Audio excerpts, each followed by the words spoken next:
இவன் நினைக்கின்றான் இந்த பொன்பொருளை கொண்டு காசிக்கு செல்ல வேண்டும். காசிக்கு போய் அவன் எல்லாத்தையும் வித்து காசாக்கணும். காசு என்ன செய்யணும்? எல்லாம் வட்டிக்கு வேணும். வட்டிக்கு விட்டு வட்டி குட்டி போடும். குட்டி என்ன செய்யணும்? மறுபடி வட்டிக்கு வேணும். மறுபடி என்ன செய்யணும்? எல்லாம் மொத்த காசையும் வாங்கணும். என்ன பிடிக்கணும்? எல்லாத்தையும் வாங்கி அதாவது மொத்த காசையும் வாங்கி கப்பல் வாங்கி கடலை போடணும். கப்பல் வாங்கி கடல்ல போடணும். ஆமா, கடல்ல விட்டு ஏற்றுமதி இறக்குமதி தொழில் செய்ய வேண்டும். தொழில் செய்தா நம்ம காலம் என்ன? நம்ம பிள்ளைங்க காலத்துக்கு உதவும். பெரிய செல்வந்தரா வாழலாம். அப்புறம் காதலிச்சவளதான் கொலை செய்தாச்சு. இனி பொண்ணுக்கு என்ன செய்யறது? நகரட்டு பணம் எல்லாம் இருக்கும்போது பொண்ணு தானா வரும், காலுக்கு கைக்கு வரும். போறது கலவை. இனி குதிரையை பிடிக்கணும். இனி 2 குதிரை பிடிக்கலாம். ஆமா, அப்படின்னு சொல்லிட்டு ரொம்ப சந்தோஷமா இருப்பாங்க. யமகால தூதர்கள் பார்த்தார்கள். யமன் கிணறாகவும் காலம் கர்ப்பமாகவும் தூதன் தோண்டி கயிறாகவும் இவனை கொலை செய்ய வேண்டும் என்று கானகத்தில் காத்திருக்க இவனுக்கு தண்ணீர் தாகம் வருது. காட்டுல இருந்த மாதிரி தெரியாது, தண்ணி கிடைக்காதவன் எங்க மனதிற்குள் நினைக்கின்றார். கிணற்றை கண்டார். கிணத்து பார்த்தோட பக்கத்துல பார்க்கலாம் தோண்டி கயிறு இருக்கு. அப்ப நினைக்கிறான் உள்ளார எட்டி பார்க்கறான். பன்னீர் போல இருக்கு. எப்படி இருக்கு? பன்னீர் போல இருக்கு. பன்னீர் போல. அப்பா ரொம்ப சந்தோஷம். நம்ம யாருக்கு என்ன அநியாயத்தை செய்தோம் இல்லையா? பாபி நம்மள சைஸ்லாம் பார்த்தா சரி, நம்ம எப்படிப்பட்ட கடவுள் நம்ம பக்கம். அதுதான் பொட்டத்தை கிணத்து வகையில வச்சான். ஓட்டி கைட்டு எடுத்தா கிணற்றுக்குள் போட்டா நீரான இருக்கக்கூடிய சமயத்திலே கல் பிடிக்குள் இருந்த கல் நாகமான் அப்படி வருகின்றது வருகின்றது. உலகத்துக்காக பாப்பாரி செத்து மடிந்து போ என்று பாம்பு தீண்டியதா? அம்மா என்று கதறி நான் கையை விரித்தா. கை விரித்தது வச்சிருந்தா பாத்தீங்களா? பாம்பு படம் எடுக்காம படக்கன் வந்து குடைச்சது. அது கட்டுப்பட்டு கிணத்துக்கு உள்ளார விடுது. இவன் கிணற்ற கரையில விழுந்து துடிக்கிறான், கதறா, அழுகிறா. யாராவது இருக்கிறீங்களா? ஐயா காப்பாத்துங்க. அந்த காட்டுல சத்தம் போட்டா யாரு வருவா? யாரும் வரமாட்டாங்க. ஒரு வேளை வரமாட்டான்.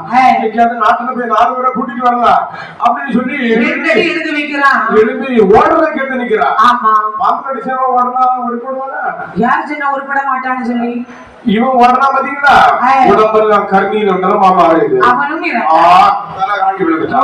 கைலாசமலைக்கு போகக்கூடிய சமயத்திலே ஒரு கையில் வெறுமாகவே பாவியோ அண்ணனோ தம்பியோ ஆவே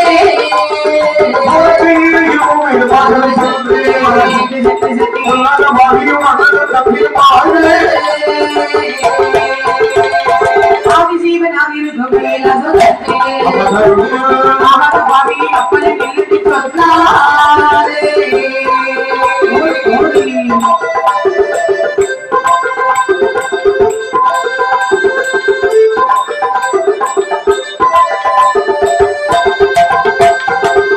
சொல்லி நிறுத்தி மறையவன் தன்னை அடுத்த வயிறு பார்த்து சொல்வாரே.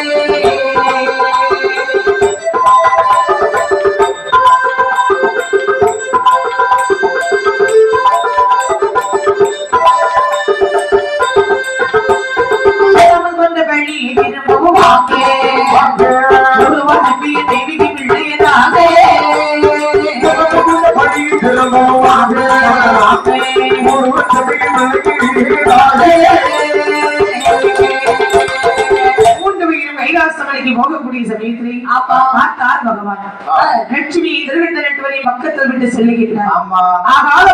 அப்பாட்டி கோட்டைக்கு வெளியே போகாத இந்த வேதவனுடைய உயிரானது கைலாசமலை கோட்டைக்குள்ளார போகல, வெளியில்தான் நிக்குது. இந்த லட்சுமியுடைய உயிரும் திருவண்ணாமலை உயிரும் பகவானை சென்று அடிபணிந்ததா அதேசத்தோடு நிற்கிறது. சுவாமி அநியாயத்திற்கு பதில் சொல்லுங்கள் என்று கேட்கிறதா? அவன் வெளியில் நிற்கிறானே நம்பி சென்றவரே பகவான். அம்மா இல்ல சின்ன வயதிலே இப்படி செதஞ்சு வந்திருக்கே காரணம் என்ன? காரணம் சொல்லுங்க. காரணம் சொல்லுங்க. அதை வெளியே நிற்கிறானே சென்றால பாவி. அப்பா அவனை மனமாற காதலித்தே தவிர வேற எந்த பாவம் நான் செய்யல. அவன் என்னை வாழ வைப்பேன் என்று சொன்னான். அவன் ஆசை வார்த்தை நம்பி நானும் சென்றேன். நம்பி சென்ற என்னை நம்பாமல் நம்பிக்கை துரோகி என்ன கல்லூரிக்கு கொண்டு கொண்டு விட்டான். இது என் அண்ணன். உங்க அண்ணனா? ஆமா. 2 பேரும் ஒண்ணு போலதான் இருக்கிறீங்க. சைஸா பார்த்தா தெரியாதா? இது தெரியுது. அண்ணா நமக்கு கணம் கொஞ்சம் கூடுதலா இருக்காரு. நான் இறந்தது வீரம் தாங்காது என்னுடைய அண்ணனும் இறந்து விட்டார். ஆகியாலே எங்களுக்கு மறுபிறவியானது வேண்டும். அவன் கல்லாலை கொண்டபடி இரு கரத்தாலே நான் பலியெடுக்க வேண்டும்.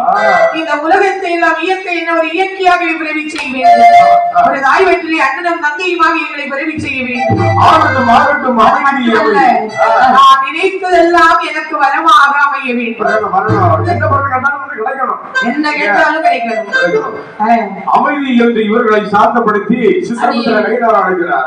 இவர்களுக்கு பூலோகத்தில் மறுபிறவி கொடுத்தே ஆக வேண்டும் இல்லையா? யாருக்கு பிள்ளையாக பிறவி செய்யலாம் என்று பார்க்கிறார். பார்க்கக்கூடிய சமயத்திலே சோழவள நாட்டிலே சோழராஜனுடைய மனைவி திருத்தேவி செம்பிய மன்னன். இவர்களுக்கு கொஞ்ச நாளா இல்லை, குழந்தை இல்லை. இவங்க ரெண்டு பேரையும் அங்க கொடுத்துடலாம். இந்த பாவி குரணம் பார்க்கணுமே. காவேரி பட்டணம் என்று மாணாக்கன் செட்டி செட்டியார் ஆளு எப்படி ஆளு எல்லாம் 25 பைசா 50 பைசா வட்டி வாங்குறவன். வட்டிக்கு கொடுக்கிறவன் அடுத்தவன் சொத்து மேல ஆசைப்படுறவன். எப்பாவது எடுக்கலாம்னு நினைப்பான். அடுத்தவன் மனைவி மீது ஆசைப்பட்டவன். ஆமா ஆமா அபகரிக்க கூடியவன். அப்படிப்பட்ட ஆளு. ஆமா அடுத்தவனுக்கு மந்திரம் வைப்பான். எச்சிகள் எடுத்து காக்க விட மாட்டான். ஏழைகளை உதவுவானா? உதவவே மாட்டான். இந்த மாதிரிப்பட்ட கேஸ் பார்த்தா சரி இவனுக்கு இவன் அக்கடா பறக்கணும். அப்படிதானே? அப்படி இது ஏற்றிலே எழுதி விட்டார்கள். இங்க இப்படி இருக்கு. சோழவள நாட்டிலே சோழராஜனுடைய மனைவியாருடைய மன்னவரை பார்த்து சொல்லுகின்றார்கள். மன்னவா பன்னீரே திருவயது பாரேறிய மாலைக்கு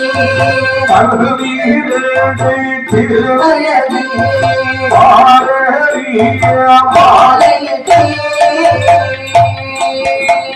22 வயதனோ பலனோ என்கடவா 22 வயதனோ பலனோ என்கடவா 32 வயதனோ முழுமலடாய் யாரே 32 வயதனோ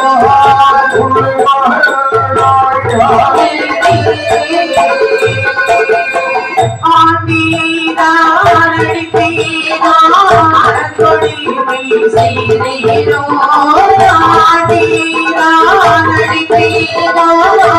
கொடிமை செய்தேனோ வந்தவரை